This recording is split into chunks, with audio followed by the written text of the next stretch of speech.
சில மனிதர்கள் உங்களுக்கு முக்கியத்துவம் கொடுக்காம கொடுக்காம கொடுக்காம உங்களை ஒதுக்கி வச்சாங்கன்னா உங்களுக்கு எவ்வளவு காயம் இருக்கும் இல்லையா?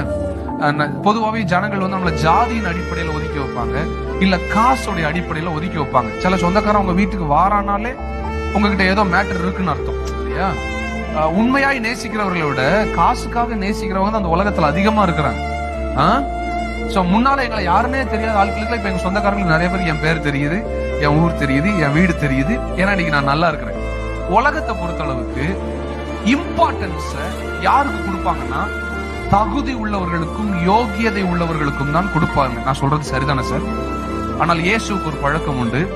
அவர் தகுதியற்றவர்களை தேடி வந்து ஆசீர்வதிக்கிறவர் இல்லையா? அவருக்கு வந்து ஜாதி கிடையாது, மதம் கிடையாது. முக்கியமா மனிதர்களால யாராவது ஒதுக்கப்பட்டு காயப்பட்டிருந்தாங்கன்னா அவர்களை தேடி வந்து அவர்களை சுகமாக்குவதில் இயேசுவை போல ஒரு நல்ல ஒரு வழி